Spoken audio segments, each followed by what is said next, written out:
ಈ ಪಕ್ಷಪಾತಿ ದೇವರು ನಮಗೇನು ತಾನೇ ಮಾಡ್ತಾನೆ, ಪಾಂಡವರ ಕಡೆಗೆ ಹಿಟ್ ಮಾಡ್ತಕ್ಕಂಥವನು ಅಂತ.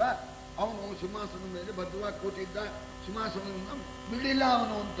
ಇಲ್ಲಿ ಕಮಲನಯನದ ದೇವ ಅಂತನ್ನೋದಕ್ಕೆ ಪಕ್ಷಪಾತಿ ಅಂತನ್ನೋದನ್ನ ಗಂಟಾಕ್ತಾರೆ. ಇದಕ್ಕೆ ಒಂದು ಕಥೆ ಹೇಳ್ತಾರೆ, ಶಿವಪುರಾಣದ ಒಂದು ಕಥೆ. ಶಿವ ಶ್ರೇಷ್ಠ, ಹರಿ ಪುರುಷೋತ್ತಮ ನಾರಾಯಣ ಶಿವಸಹಸ್ರನಾಮ ಮಾಡೋಕೆ ಪೂಜೆ ಮಾಡೋಕೆ ಕೂತ್ಕೊಂಡಿದ್ದ. ಸಹಸ್ರ ಕಮಲಗಳನ್ನು ತಂದಿಟ್ಕೊಂಡಿದ್ದ. ಸಹಸ್ರ ಕಮಲಗಳಿಂದ ನಾರಾಯಣ ಶಿವನಿಗೆ ಪೂಜೆ ಮಾಡ್ತಾ ಇದ್ದಾನೆ.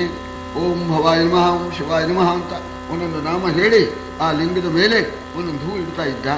ನಾರಾಯಣನ ಭಕ್ತಿಯನ್ನು ಪರೀಕ್ಷೆ ಮಾಡಬೇಕು ಅಂತ ಶಿವ ಒಂದು ಕಮಲ ಹಾರಿಸಿಬಿಟ್ಟ. ಎಲ್ಲ ಆಯ್ತು, 999 ನಾಮ ಹೇಳ್ದ. ಕೊನೆ ನಾಮ ಹೇಳ್ತಾನೆ ನಾರಾಯಣ, ಕಮಲನೇ ಇಲ್ಲ. ಆಗ ಹೋಗಿ ಕೊಳಕೋಗಿ ತರಕಾಗತ್ತೇನು, ಹೇಳೋ ಹಾಗಿಲ್ಲ. ಕೊನೆ ನಾಮಕ್ಕೆ ಅರ್ಪಣೆ. ಆ ಕೂಡಲೇನೆ ಚಕ್ರದಿಂದ ತನ್ನ ಬಲಗಣ್ಣನ್ನ ಕೊಯ್ದುಬಿಟ್ಟು ಕಿಟ್ಬಿಟ್ಟು ಸರಿ ಕೊನೆ ನಾಮ ಹೇಳಿ ಇಟ್ಬಿಟ್ಟ. ಆಗ ಆ ಶಿವ, ನೋಡಪ್ಪ ನಿನ್ನ ಭಕ್ತಿ ಪರೀಕ್ಷೆ ಮಾಡಬೇಕು ಅಂತ ನಾನೇನೆ ಈ ಹೂವನ್ನು ಬಚ್ಚಿಟ್ಟಿದ್ದೆ, ನೀನು ಕಣ್ಣು ಇಲ್ಲಿಟ್ಬಿಟ್ಟೆ, ಆ ಕಣ್ಣಿಗೆ ಬದಲು ಈ ಹೂವು ಬಚ್ಚಿಟ್ಟಿರೋ ಹೂ ಇಟ್ಬಿಡ್ತೀನಿ ಅಂತ ಹೂ ಇಟ್ಬಿಟ್ಟ. ಪರಮಾತ್ಮನ ಒಂದು ಕಣ್ಣು ಹೂವು, ಇನ್ನೊಂದು ಕಣ್ಣು ಸಾದ. ಅದರಿಂದ ಒಂದೊಂದು ಕಣ್ಣಿಗೆ ಹೆಚ್ಚು ಕಮ್ಮಿ ಆಯ್ತಾ ಇಲ್ಲ, ಇದಕ್ಕೆ ಪಕ್ಷಪಾತ ಅಂತ ಹೀಗೆ ಒಂದು ಇದು ಶಿವನ ಒಂದು ಅತಿಶಯಕ್ಕಾಗಿ ಒಂದು ಕಥೆ ಹೇಳಿದ್ರು, ಒಂದು ಕಟ್ಟಿದ್ರು, ಕಥೆ ಹೊಂದುತ್ತೆ. ಅಂತೂ ಇಲ್ಲಿ ಕಮಲನಯನ ದೇವ ಅಂದ್ರೆ ಪಾಂಡವರಿಗೆ ಹಿತಕಾರಿ ಅಂತ ಆ ಅಭಿಪ್ರಾಯನಾರು ಇಟ್ಕೋಬಹುದು. ಇನ್ನೊಂದು ಮಾತು, ದುರ್ಯೋಧನ ಮಾಡಿದ್ದು ಸ್ವಾಮಿಗೆ ಇಷ್ಟವಾಗಲಿಲ್ಲ. ಯಾಕೆ ಅಂತಂದ್ರೆ ಯಾವಾಗಲೂ ಕೂಡ ಒಂದು ಸಂಪ್ರದಾಯ ಇದೆ, ಶಿಷ್ಟ ಸಂಪ್ರದಾಯ. ಯಾರೇ ದೊಡ್ಡವರು ಬಂದಾಗ ಎದ್ದು ಪ್ರತ್ಯುತ್ಥಾನ ಮಾಡಬೇಕು. ಪರಮಾತ್ಮನ ಅವತಾರ ಮರ್ತ್ಯ ಶಿಕ್ಷಣಕ್ಕಾಗಿ, ಮನುಷ್ಯರು ತಪ್ಪುದಾರಿಯಲ್ಲಿ ನಡೆಯಬಾರದು ಅಂತ ಹೇಳಿ ತಾನು ಅವತಾರ ಮಾಡಿ ಮನುಷ್ಯ ಯಾವ ಯಾವ ಸಂದರ್ಭದಲ್ಲಿ ಯಾವ ಯಾವ ರೀತಿ ನಡ್ಕೋಬೇಕು ಅಂತನ್ನುವುದನ್ನು ತೋರಿಸ್ತಾನೆ. ಎಲ್ಲ ಸಭೆಯಲ್ಲಿರ್ತಕ್ಕ ಸಮಸ್ತರು ಸರ್ವಜ್ಞರು ನಮಸ್ಕಾರ ಮಾಡಿದಾಗ ಇವನು ಎದ್ದು ಬಿಟ್ಟು ಜಯ ಮಾಡಿಸ್ಬೇಕು ಅಂತ ಹೇಳಬೇಕಾಗಿತ್ತು, ಮಾಡಲಿಲ್ಲ. ಇವನಿಗೆ ತಕ್ಕ ಪ್ರಾಯಶ್ಚಿತ್ತ ಮಾಡ್ತೇನೆ ಅಂತ ಹೇಳಿ ಸೆಣಸು ಸೇರದ ದೇವನಿದಿರಲಿ ಮಣಿಯದಾತನ ಕಾಣುದವೇ ಧಾರುಣಿಯನೊತ್ತಿದನು ಅಂಕುಟದ ತುದಿಯಿಂದ ನಸು ನಗುತ್ತ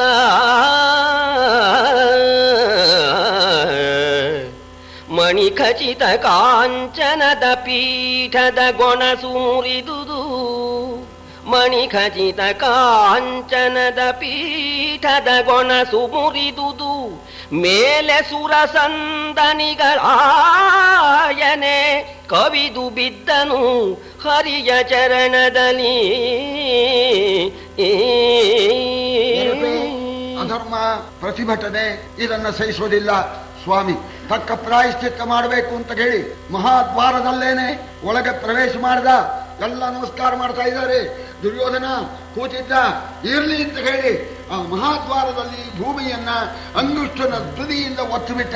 ಅಷ್ಟು ಮಾತ್ರಕ್ಕೇನೆ ಎಲ್ಲೋ ಸಿಚ್ಚಾಕಿವಿ, ಲೈಟ್ ಹತ್ತಲ್ಲ, ಪರಮಾತ್ಮಂದು ಆ ಪಾದದ ಸಿಚ್ಚಾಗಾಯ್ತಂತೆ. ದುರ್ಯೋಧನನ ರಕ್ತಖಚಿತವಾದ ಸಿಂಹಾಸನಕ್ಕೆ ಒಳ್ಳೆ ಚೆನ್ನಾಗಿ ಬಂದೋಬಸ್ತಾಗಿ ಅದಕ್ಕೆ ಕುಣಿಕೆ ಹಾಕಿ ಎಲ್ಲ ಮಾಡಿದ್ರು. ಆ ಕುಣಿಕೆ ಲಟಕ್ಕೆಂತ ಮುರಿದು ಬಿಡ್ತು. ಮುರಿದಿದ್ದು ಜೋರ ಕೂತಿದ್ನಲ್ಲ, ಸಿಂಹಾಸನ ಸಮೇತ ಮುಗ್ಗರಿಸಿ ಬಂದು ಆ ಪರಮಾತ್ಮನ ಪಾದದ ಮೇಲೆ ದಡಾದ ಬೀಳೋಣ. ಹಾಗಾಗಬೇಕು, ಅವ ಬೀಳಬೇಕು, ಅವನ ಹಲ್ಲು ಮುರಿಯಬೇಕು, ನೀನು ಅಳಬೇಕು, ನಾ ನಗಬೇಕು ಅಂದ್ಬಿಟ್ರಂತೆ ದೇವತೆಗಳು. ಆಯನೆ ಅಂತ. ಆಗ ಯಾಕೆ ಬಿದ್ದ ಅಂತ ಸ್ವಾಮಿ ಗೊತ್ತು. ಹೇಳ್ತಾ ಇದ್ದಾನೆ, ಬಾವಯ್ಯ, ಧರಣಿಪತಿ ಸಿಂಹಾಸನದ ಮೇಲಿರದೆ ಬಗರೇ, ಧರಣಿಪತಿ ಸಿಂಹಾಸನದ ಮೇಲಿರದೆ ಬಗರೇ, ನಾವು ಬಂದೇ ಹರಸುವೆವು, ನಾವು ಬಂದೇ ಹರಸುವೆವು, ತಪ್ಪಾವುದೆನುತ ಎತ್ತಿದನು ಮಸ್ತಕವ. ಸುರನದಿ ಸುತ ಕೈಗುಡಲು ಕೇಸರಿಯ ಪೀಠಕ್ಕೆ ದೇವ ಬಂದನು, ಕುರುಕುಲಾಗ್ರಣಿಗಳ ಸುಸನ್ಮಾನವನು ಕೈಗೊಳ್ಳುತ್ತಾ. ನೀನು ಮಹಾರಾಜ ಕಣ, ನೀನು ಸಿಂಹಾಸನ ಮೇಲೆ ಕೂತಿರ್ಬೇಕು, ನಾವು ದೂತರು, ನಾವು ಅಲ್ಲೇ ಬಂದು ನಿನಗೆ ಆಶೀರ್ವಾದ ಮಾಡಬೇಕು, ಹರಸ್ಬೇಕು.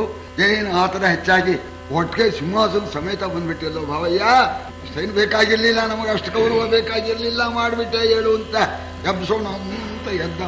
ಸರಿ, ಆದ್ಮೇಲೆ ಭೀಷ್ಮರು ಪರಮಾತ್ಮನ ಕರ್ಕೊಂಡು ಹೋದ್ರು.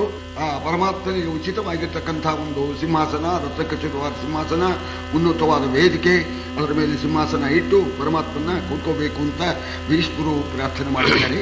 ಪರಮಾತ್ಮ ಕೂತ್ಕೊಳ್ಳೋ ಕಾಲಕ್ಕೆ ನೋಡಿದ ಪರಶುರಾಮರೇ ಮೊದಲಾದ ಋಷಿಗಳೆಲ್ಲ ಬಂದಿದ್ದಾರೆ. ಅವ್ರು ಬರ್ತಾರೆ ಅಂತ ಮೊದಲು ಗೊತ್ತಿಲ್ಲ, ಆದ್ರಿಂದ ಅವರಿಗಾಗಿ ಸಿಂಹಾಸನ ಇರಲಿಲ್ಲ. ಪರಮಾತ್ಮ ಅಂದ, ನೋಡು ಅವರೆಲ್ಲ ಮಹನೀಯರು, ನಮಗೆಲ್ಲ ಗುರುಗಳು, ಅವರೆಲ್ಲ ನಿಂತ್ಕೊಂಡಿರ್ಬೇಕಾದ್ರೆ ನಾನು ಕೂತ್ಕೊಳ್ಳೋ ಹಾಗಿಲ್ಲ, ಅವರೆಲ್ಲ ಆಸನ ಸಿಂಹಾಸನ ಏರ್ಪಾಟ್ ಮಾಡಿ ಅವ್ರನ್ನೆಲ್ಲ ಕರೆಸಿ ನೀನು ಕೂರಿಸಿದ ಮೇಲೆ ನಾನು ಕೂತ್ಕೊಳ್ತೀನಿ ಅಂತಂದಾಗ ಭೀಷ್ಮರು ಹೇಳಿದರು. ಎಲ್ಲ ಬಂದು ಎಲ್ಲ ಋಷಿಗಳಿಗೂ ಅವರಿಗೆ ತಕ್ಕಂಥ ಸಿಂಹಾಸನ ಎಲ್ಲ ಹಾಕಿದ ಮೇಲೆ ಎಲ್ಲ ದಯಮಾಡಿಸ್ಬೇಕು ಅಂತ ಭೀಷ್ಮರು ಪ್ರಾರ್ಥನೆ ಮಾಡಿದರು. ಆ ಋಷಿಗಳು ಬರ್ತಾರೆ, ಪರಮಾತ್ಮ ಕೂತಿಲ್ಲ. ಆಗ ಋಷಿಗಳಂದ್ರು, ಪರಮಾತ್ಮ ನೀ ಕೂತ್ಕೋ, ಆಮೇಲೆ ನಾವು ಕೂತ್ಕೊಳ್ತೇವೆ ಅಂತ. ಅವ್ರು ಪರಸ್ಪರ ಗೌರವ ಆಗಲಿ ಅಂತಂದು ಪರಮಾತ್ಮ ಕೂತ್ಕೊಂಡ. ಆಮೇಲೆ ಭೀಷ್ಮರು ತಂದ ಆಸನದಲ್ಲಿ ಋಷಿಗಳೆಲ್ಲ ಕೂತ್ಕೊಂಡ್ರು ಅಂತ ಹೇಳ್ತಾ ಇದ್ದಾರೆ. ಹರಿಯ ಹರಿವಿಷ್ಟರದ ಬಲದಲ್ಲಿ ಧರಣಿಪತಿ ಕುಳ್ಳಿದ್ದನು, ಆತನ ಹಿರಿಯ ಮಗನೆಡವಂಕದಲ್ಲಿ ಕರ್ಣಾದಿಗಳು ಸಹಿತ ಹರಿಯನೇ ಮವಕೊಂಡು ಸನ್ಮುನಿವರರು ಕುಳ್ಳಿದ್ದರು. ಹರಿಯನೇ ಮವಕೊಂಡು ಸನ್ಮುನಿವರರು ಕುಳ್ಳಿದ್ದರು. ನದೀಸುತ ತರಿಸಿದನು ಪಡಿಗವನು ಹೊಂಗಳಸದ ಸುವಾರಿಗಳ. ಎಲ್ಲ ಕೂತ್ಕೊಂಡಿದ್ದಾರೆ. ಆಸನದ ವ್ಯವಸ್ಥೆ ಹೀಗಿತ್ತು ಅಂತ. ಪರಮಾತ್ಮನ ಬಲಭಾಗದಲ್ಲಿ ಧೃತರಾಷ್ಟ್ರ ಕೂತ್ಕೊಂಡಿದ್ದಾನೆ, ಆ ತರಹ ಆಸನದ ಜೋಡಾವಣೆ. ಎಡಭಾಗದಲ್ಲಿ ದುರ್ಯೋಧನ, ಕರ್ಣಾದಿಗಳು, ಈ ರೀತಿ ಏರ್ಪಾಟಾಗಿತ್ತು. ಸರಿ, ಪರಮಾತ್ಮನ ಅಪ್ಪಣೆಯಿಂದ ಭೀಷ್ಮರು ತಂದ ಸಿಂಹಾಸನದಲ್ಲಿ ಋಷಿಗಳೆಲ್ಲ ಕೂತ್ಕೊಂಡ್ರು. ಆಮೇಲೆ ಪರಮಾತ್ಮನಿಗೆ ಸತ್ಕಾರ ಮಾಡಿ ಋಷಿಗಳಿಗೆಲ್ಲ ಸತ್ಕಾರ ಮಾಡ್ಬೇಕು ಅಂತ ಭೀಷ್ಮರು ಅನುಕೂಲ ತಟ್ಟೆ ತರಿಸಿದ್ರು ಅಂತ. ಮೊದಲೇ ಸಿದ್ಧ ಮಾಡಿ ಇಟ್ಕೊಂಡಿರ್ಬೇಕು ತಾನೆ, ಅವಾಗಲ್ಲ. ಅದನ್ನ ಹೇಳ್ತಾ ಇದ್ದಾರೆ. ಬಂಗಾರದ ಕೊಡದಲ್ಲಿ ತೀರ್ಥೋದಕಗಳು ಅದನ್ನು ತರಿಸಿದ್ರು. ಬಂಗಾರದ ತಟ್ಟೆ, ಕಾಲು ತೊಳೆಯೋದಕ್ಕೆ ಹೂವಿನ ಹಾರ ಎಲ್ಲ ಸಿದ್ಧವಾಗಿದೆ. ಸರಿ, ಕಾಲು ತೊಳಿತಾ ಇದ್ದಾರೆ ಭೀಷ್ಮರು. ಚರಣಯುಗಳವ ತೊಳೆದು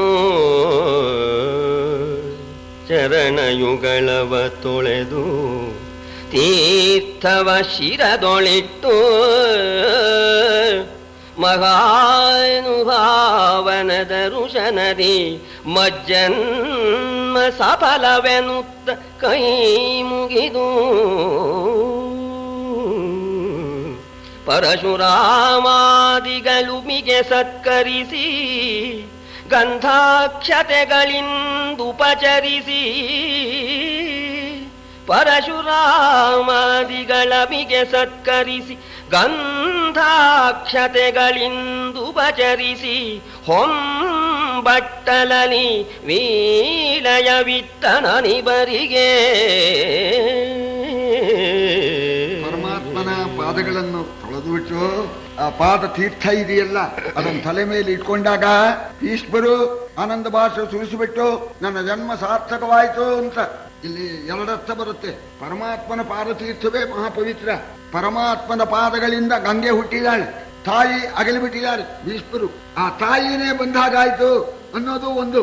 ನನ್ನ ಜನ್ಮ ಸಾಫಲ್ಯ ಹೊಂತು ಅಂತ ಕೊಂಡಾಡಿ ಸರಿ ಪರಮಾತ್ಮನಿಗೆ ತಾಂಬೂಲ ಕೊಟ್ಟು ಆಮೇಲೆ ಆ ಪರಶುರಾಮರೇ ಮೊದಲಾಗಿರ್ತಕ್ಕಂಥ ಆ ಋಷಿಗಳಿಗೂ ಕೂಡ ಪಾದಪ್ರಕ್ಷಾಲನಗಳನ್ನು ಮಾಡಿ ಗಂಧಾದಿಗಳನ್ನು ಕೊಟ್ಟು ತಾಂಬೂಲ ಕೊಟ್ಟರು ಅಂತ. ತಾಂಬೂಲನ ಹಿರಿಯರಿಗೆ ಕೊಡ್ಬೇಕು. ಮೊದಲು ಪರಮಾತ್ಮನಿಗೆ ಕೊಟ್ಟರು, ಆಮೇಲೆ ಆ ಋಷಿಗಳಿಗೆಲ್ಲ ಕೊಟ್ಟರು ಅಂತ ಈ ತಾಂಬೂಲಕ್ಕೆ ಹೇಳ್ತಾರೆ.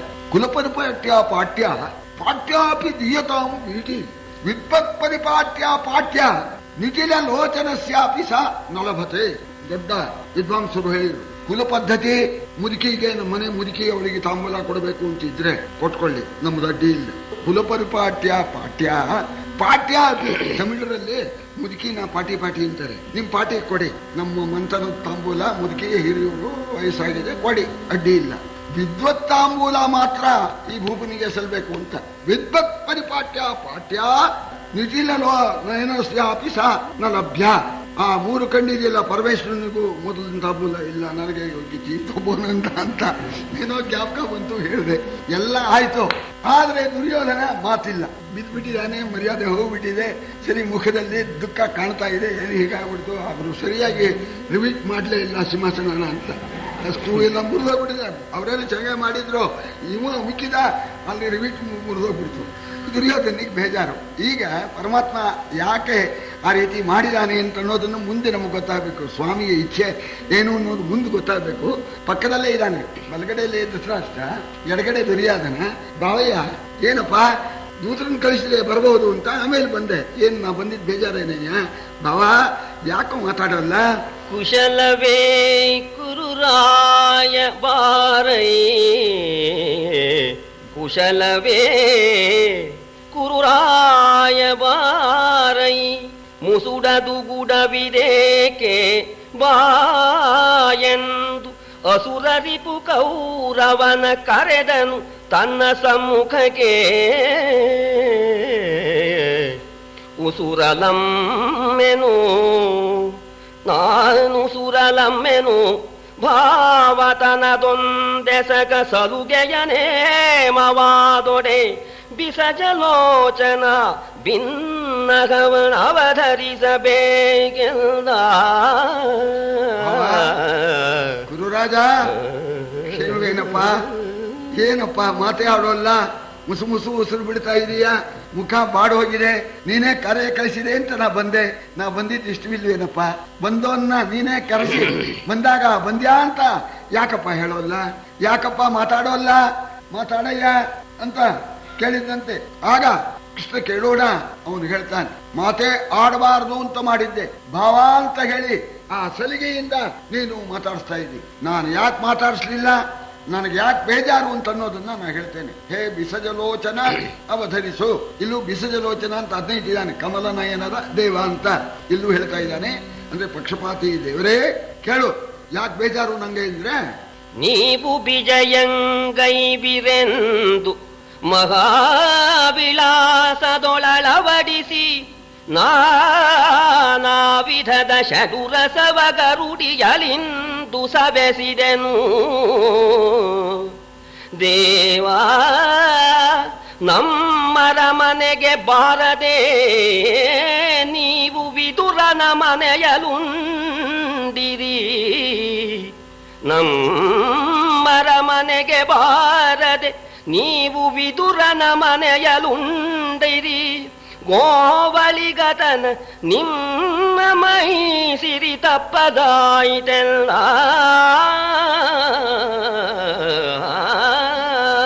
ಏನೋ ದೊಡ್ಡವನು ಹುಡುಗಾಟಿಕೆ ಬುದ್ಧಿ ಹೋಗಿದೆ, ದೊಡ್ಡ ಬುದ್ಧಿ ಇದೆ ಅಂತ ತಿಳ್ಕೊಂಡು ರಾಯಭಾರಿಯಾಗಿ ಬರ್ತಕ್ಕಂಥವನು ಅಂತ ಕೇಳಿ, ನಿನಗೆ ಸರಿಯಾದ ಸತ್ಕಾರ ಮಾಡಬೇಕು ಅಂತ ಕೇಳಿ ತಾನೇ ಖುದ್ದು ಮುತುವರ್ಜಿ ವಹಿಸಿಬಿಟ್ಟು ಸರಿಯಾದ ಸತ್ಕಾರ ಆಗಬೇಕು ಅಂತ ಹೇಳಿ ನವರಸೋಪಯುತವಾಗಿರ್ತಕ್ಕ ಭೋಜನಗಳನ್ನ ಭಕ್ಷ್ಯಭೋಜ್ಯಗಳನ್ನ ಸಿದ್ಧ ಮಾಡಿಸಿದ್ದೆ.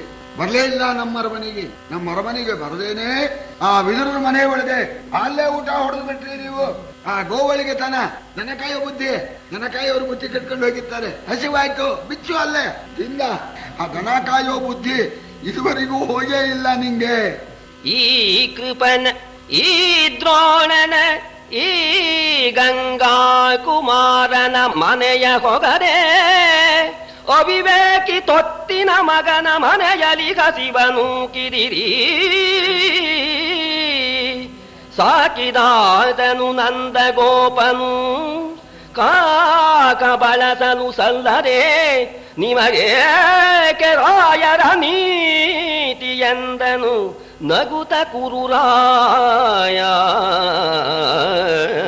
ಹೇಳ್ತಾ ಇದ್ದಾನೆ, ಮಾತು ಮಾತ್ರ ಒಳ್ಳೆ ಗುಂಡು ಹೊಡೆದಂತ ಮಾತು. ಹೋಗಲಿ, ನಮ್ಮನೆಗೆ ಬರ್ದೇ ಇದ್ರೆ ಅಷ್ಟೇನೆ. ನೀನು ಬರ್ಲಿಲ್ಲ ಅಂತ ಹೇಳೋರು ಯಾರು ಇಲ್ಲ.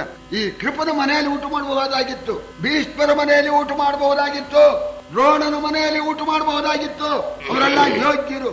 ಅವರ ಮನೆಯಲ್ಲಿ ಊಟ ಮಾಡ್ದೇನೆ ಅವಿವೇಕಿ, ಅಯೋಗ್ಯ, ತೊತ್ತಿನ ಮಗ, ದಾಸಿ ಮಗ, ಶೂದ್ರ ಮಗ, ಅವಳ ಮನೆ ಒಳಗೆ ಊಟ ಮಾಡಿದೆಯಲ್ಲೋ. ಸರಿ, ನಿನಗೆ ರಾಜನೀತಿ ಬೇರೆ. ನಿನಗ್ಯಾಕೋ ರಾಜನೈತಿ. ಅದೇ ಬುದ್ಧಿ ದನ ಕಾಯೋ ಬುದ್ಧಿ. ಕಾಪಾಡಿದವನು ಯಾರು? ದನ ಕಾಯೋನು. ನಂದಗೋಪ ಕಾಪಾಡಿದವನು. ಆ ನಂದಗೋಪನ ಮಗನಾದ್ರಿಂದ ಆ ಬುದ್ಧಿ ಬಂತೆ ವಿನಃ ದೊಡ್ಡ ಬುದ್ಧಿ ನಿಂಗೆ ಬರ್ಲಿಲ್ಲ. ಅವಿವೇಕಿ ಇದರನ್ನು ಮನೆ ಒಳಗೆ ಊಟ ಮಾಡಿದೀಯಾ ದಾಸಿಪುತ್ರನ ಮನೆಯಲ್ಲಿ, ತೊತ್ತಿನ ಮಗನ ಮನೆಯಲ್ಲಿ. ಅವಿವೇಕಿ ಅಂತ ಯಾಕೆ ನಾವು ಹೇಳಬಹುದಾಗಿತ್ತು, ಸ್ವಾಮಿ ನಮ್ಮ ಅಂತಸ್ತು ಕಮ್ಮಿ, ನಿಮ್ಮ ಅಂತಸ್ತು ದೊಡ್ಡದು, ಬೇರೆ ಕಡೆ ಊಟ ಮಾಡಿ ಅಂತ ಹೇಳಿಲ್ಲ.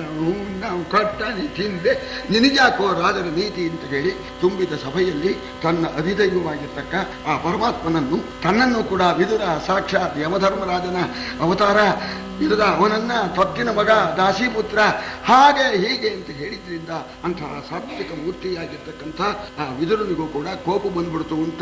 ಕ್ಷೀರ ಸಮುದ್ರವನ್ನು ಕಡಿದ್ರು ಹೆಚ್ಚು ಕಡಿದ್ರು ಅಮೃತ ಸಮುದ್ರ ಅದು ಹುಟ್ಟು ಬಹಳಾದ ಹಾಗೆ ಅಂತಹ ಸಾತ್ವಿಕನಾದ ವಿದುರನಿಗೂ ಕೂಡ ಸಭೆಯಲ್ಲಿ ಪರಮಾತ್ಮನ ನಿಂದಿಸಿದ್ದು, ಎಲ್ಲರ ಮುಂದೆ ತನ್ನನ್ನು ತೊತ್ತಿನ ಮಗ ಅಂತ ಅನ್ನೋದನ್ನ ಕೇಳಿ ಕೋಪ ಉಂಟಾಗಿ ಕುರುಪತಿಯ ಬಿರು ನುಡಿಯ ಕೇಳಿದು ಕರಣದಲ್ಲಿ ಕೋಪಾಗ್ನಿಯುಕ್ಕಲು ಕೆರಳಿ ನಿರ್ಭೀತಿಯಲಿ ನುಡಿದನು ವಿದುರ ನರಸಂಗೆ. ದುರುಳ ನೀನಾಡಿದ ನುಡಿಗೆ ಉತ್ತರವ ನೀಯಲದೇಕೆ, ನಿನ್ನಯ ವರಜನನಿಗೆ ಆದಿಯಲಿ ಗಂಡರದಾರು ಹೇಳ. ಎಲವೋ ಕೌರವ ನಿನ್ನಯ ವರಜನನಿಗೆ ಆದಿಯಲಿ ಗಂಡರದಾರು ಹೇಳೆಲ್ಲ. ಇಂಥ ತುಚ್ಛವಾದ ದುಷ್ಟ ಮಾತುಗಳನ್ನು ಕೇಳಿ ಕೋಪ ಹೆಚ್ಚಾಗ್ಬಿಡ್ತು. ಕಣ್ಣಿಂದ ಕಿಡಿಗಳನ್ನು ಸುಗಿಸ್ತಾ ಇದ್ದಾನೆ ವಿದುರ. ಸಾಮಾನ್ಯನೇ, ಅವನಿಗೆ ಭಯ ಅಂದ್ರೇನು? ಪಾಪವನ್ನ ಅರಿದೇ ಇರ್ತಕ್ಕಂಥವನಿಗೆ ಎಂದಿಗೂ ಭಯವಿಲ್ಲ. ನಿರ್ಭೀತಿಯಲ್ಲಿ ನುಡಿದನು, ನಿರ್ಭಯವಾಗಿ ಮಾತಾಡಿದ್ದಂತೆ. ಎಲ್ಲವೋ ಅಯೋಗ್ಯ, ನೀನು ಹೇಳಿರ್ತಕ್ಕಂಥ ಮಾತಿಗೆ ಪ್ರತ್ಯುತ್ತರ ಕೊಡೋದಿಲ್ಲ, ನಾನು ಕೊಡೋಕೆ ಇಷ್ಟಪಡೋದಿಲ್ಲ. ನಿಮ್ಮ ತಾಯಿಗೆ ಮೊದಲನೇ ಗಂಡ ಯಾರೋ? ಇಷ್ಟಕ್ಕೆ ನಿಲ್ಲಿಸ್ಬಿಟ್ಟು ಮೊದಲನೇ ಗಂಡ ಯಾರು ಅಂದ್ರೆ ಈಗಿನ ಗಂಡ ಎರಡನೇ ಉಂಟಾಯ್ತು. ಇಲ್ಲಿ ಮುಂದೆ ಹೇಳು, ಮುಂದೆ ಹೇಳಿ. ಕಡುಮುಳಿಸಿನಲಿ ಭೀಮ ನಿನ್ನಯ ತೊಡೆಗಳನ್ನು ಕಡಿವ ಸಮಯದೊಳು ತಡೆದು ನಿನ್ನನು ಕಾಯಬೇಕೆಂದು ಉಳುಹಿದೆನು ಧನುವ. ಕೆಡೆ ನುಡಿಸಿಕೊಂಡಿನ್ನು ಕಾವೆನೆ, ಕೆಡೆ ನುಡಿಸಿಕೊಂಡಿನ್ನು ಕಾವೆನೆ, ನುಡಿದು ಫಲವೇನೆನುತ ವಿದುರನು ಹಿಡಿದ ಬಿಲ್ಲನು ಮುರಿದನು ಆ ಕುರುರಾಯ ಬೆರಗಾಗೆ. ತಾನು ಮಾಡಿದ ಪ್ರತಿಜ್ಞೆಯಂತೇನೆ ಕುರುಕ್ಷೇತ್ರ ರಣಾಂಗಣದಲ್ಲಿ ಕೋಪದಿಂದ ನಿನ್ನ ತೊಡೆಗಳನ್ನ ಗದೆಯಿಂದ ಮುರಿದು ಹಾಕಿಬಿಡ್ತಾನೆ. ಅದು ಆಗಬಾರದು. ನಿನ್ನ ದೃಷ್ಟಿಯಲ್ಲ, ಧೃತರಾಷ್ಟ್ರನ ದೃಷ್ಟಿಯಿಂದ ಅವನ ಮಗ ನೀನು. ನಿನ್ನ ತೊಡೆ ಭೀಮನ ಗದಾಘಾತದಿಂದ ಮುರಿಯಬಾರದು ಅಂತನ್ನೋ ಉದ್ದೇಶದಿಂದ ಭೀಮನ ಗದೆಗೆ ಪ್ರತಿಯಾಗಿರ್ತಕ್ಕಂಥ ಈ ಬಿಲ್ಲನ್ನ ಇಟ್ಕೊಂಡಿದ್ದೆ. ಭೀಮ ಗದೆ ತಂದ್ರೆ ಈ ಬಿಲ್ಲಿಂದ ಗದೆ ನಿವಾರಣೆ ಮಾಡಬೇಕು ಅಂತ ಇಟ್ಕೊಂಡಿದ್ದೆ. ಇನ್ನು ಅದನ್ನು ಉಳಿಸೋದಿಲ್ಲ. ತುಂಬಿದ ಸಭೆಯಲ್ಲಿ ಸ್ವಾಮಿಯನ್ನ ನಿಂದೆ ಮಾಡಿದ್ದಲ್ದೇನೆ ಬಾಯಿಗೆ ಬಂದಾಗೆ ತೊತ್ತಿನ ಮಗ ಅಂತ ನಿನ್ನ ಹತ್ರ ಅನಿಸ್ಕೊಂಡ ಮೇಲೆ, ಪಾಪಿ ನೀನು ಸಾಯ್ಬೇಕಣೋ, ನೀನು ಬದುಕಬಾರ್ದು. ಒಂದ್ ವೇಳೆ ಕಡೆಗೆ ನನಗೆ ಒಳ್ಳೆ ಬುದ್ಧಿ ಬಂದ್ಬಿಟ್ಟಿತ್ತು, ಆ ಸಹಾಯ ಇದ್ರೆ ನಿನ್ನನ್ನು ಬದುಕಿಸಬೇಕಾಗತ್ತೆ, ನೀ ಸಾಯಿ ಅಂತ ಹೇಳಿ ನಟಕ್ಕನೆ ಆ ಬಿಲ್ಲನ್ನ, ಇದೇ ಬಿಲ್ಲು ಗದೆಯ ಪ್ರತಿಘಾತವಾಗಿರ್ತಕ್ಕಂಥ ಬಿಲ್ಲು, ಇದನ್ನು ಮುರಿದು ಹಾಕ್ಬಿಡ್ತೇನೆ ಅಂತ ಮುರಿದು ಹಾಕ್ಬಿಟ್ಟ. ದಿಗ್ಭ್ರಮೆ ಹಿಡಿದು ಬಿಡ್ತು ದುರ್ಯೋಧನ. ವಿನಾಕಾರಣ ಇಂಥ ಸಹಾಯ ಕಳ್ಕೊಂಡಲ್ಲ ಅಂತ ಪಾಪ ಕಣ್ಣಿಲ್ಲದ ಆ ಮುದುಕರು